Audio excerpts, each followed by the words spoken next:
एक बहुत बड़ा जंगल रहता है। उसमें बहुत सारे पेड़ रहते हैं। उस जंगल में बहुत सारे जानवर भी रहते हैं।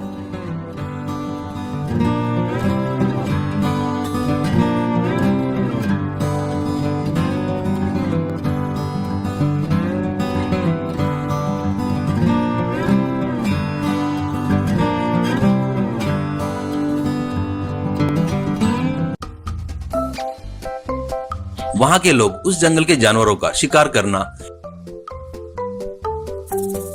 पेड़ों को काटकर बेचना ऐसे काम करते थे।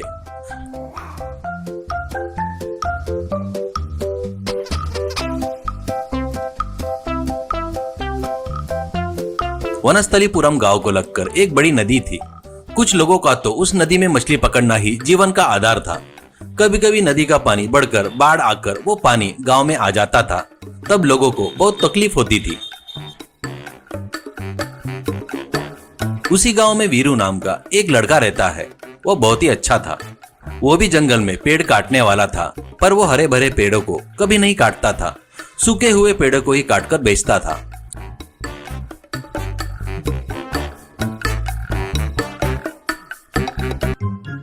बाढ़ आती थी तब वो बोट लेकर लोगों को खाना और पानी पहुंचाता था। और बच्चे रहते हैं, वो कमाया हुआ पैसा पत्नी को देता था। जंगल में हरे भरे पेड़ काटने वाले से हमेशा उसका झगड़ा होते रहता है। एक दिन कुछ लोग मिलकर एक हरा भरा बहुत बड़ा पेड़ काट रहे थे। तो वीरू, ए गधो, जिंदा पेड़ को काटना पाप है रे। इन पेड़ों के कारण ही अपना वातावरण समतुल्य रहता है। ऐसे पेड़ों को काटने की इच्छा कैसी हुई रे तुम लोगों को? कहता है तो एक जन, ए तेरा काम तू कर ले रे, तू हमारे काम में उंगली नहीं करना करके कितनी बार बताए तो भी फिर भी बार बार आकर हमको परेशान क्यों करता है रे? कहता है तो वीरू, अच्छा बताए तो इतना गुस्सा क्यों आ रहा है रे तुमको? बता रहा हूँ तो समझ में नहीं आता क्या? जंगल को ऐसे काटते गए तो प्रकृति का नुकसान होगा ना रे बेवकूफो। कहता है तो एक व्यक्ति, इसका क्या हुआ तो हम क्या करें? हमको तो बस पैसा चाहिए। हरे भरे पेड़ों का ज्यादा पैसा मिलता है। सूखे हुए पेड़ काटे तो तेरे जैसे बाजार में रखकर बेचना पड़ेगा और उससे ज्यादा पैसे भी नहीं मिलेंगे। तब हम लोग क्या करना? तेरे जैसे भीख मांगना क्या? जाकर अपना काम देख ले रे, नहीं तो मार खाएगा। ऐसा कहता है वीरू। मुझे ही मांगने वाला बोलता क्या? तुम लोग ही हो रे भिखारी वाले, करके एक जन को मारता है। झगड़ा बड़ा होकर सब लोग मिलकर वीरू को मारते हैं। घर आई वीरू से पत्नी, क्यों जी तुम सबके ऊपर समझाने के लिए जाते हो? उन लोगों ने जो कहा उसमें गलत कहाँ है? कोई भी पैसा ज्यादा मिलता है वही काम करते हैं ना। कहती है वीरू, तू भी उनके जैसे ही बात कर रही हो क्यों? पैसे के लिए कुछ भी करते क्या? पेड़ नहीं रहे तो दुनिया को कितना खतरा है पता है क्या? बारिश नहीं होगी, गर्मियां बढ़ जाएगी। बारिश नहीं हुई तो पानी नहीं मिलेगा। पूरी दुनिया रेगिस्तान में बदल जाएगी। तुम लोग खुद की पीढ़ी के बारे में सोच रहे हो, लेकिन आने वाली पीढ़ी के बारे में कोई भी नहीं सोच रहा है। ये बात तुम लोगों को कब समझ में आएगी क्या? ठीक है लो, मैं अब से कभी किसी को सलाह नहीं दूंगा, करके दुखी होता है। पेड़ काट काट कर जंगल अब मैदान जैसा बन गया था। 2-4 पेड़ ही बचे थे। एक दिन वीरू एक बड़े हरे भरे पेड़ के बाजू में सूखी हुई टहनी काटते वक्त, बेटा वीरू कैसा है? करके सुनाई देता है। वो सिर घुमाकर इधर उधर देखता है, फिर से अपने काम में लग जाता है।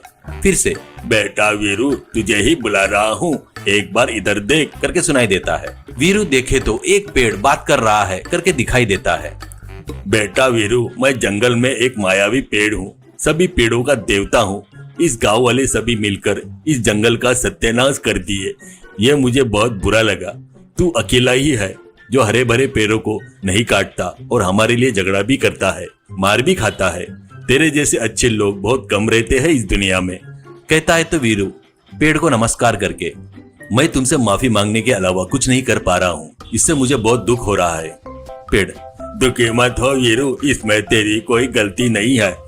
इतने सालों से नदी में आए बाढ़ को गांव में नहीं आना करके हम लोगों ने ही रोका है। अब पूरे पेड़ काट दिए, इसलिए इस बार आने वाली बाढ़ बहुत खतरनाक रहेगी। कितने लोग मरेंगे बता नहीं सकता। वीरू, अरे बाप रे, अब कैसे पेड़ भगवान, बड़ा दिल करके हमारे गांव की रक्षा करो, ऐसा कहता है। पेड़, तो इस गांव के सभी लोगों को घर छोड़कर आकर बचे हुए पेड़ों पर घर बनाने को बोलो, तभी वो सुरक्षित रहेंगे, ऐसा कहता है। वीरू ठीक है बोलकर पेड़ को नमस्कार करता है। गांव में आकर वीरू बताई सो सुनकर सब लोग जोर जोर से हंसते हैं। एक जन, क्या रे पेड़, बात किया क्या?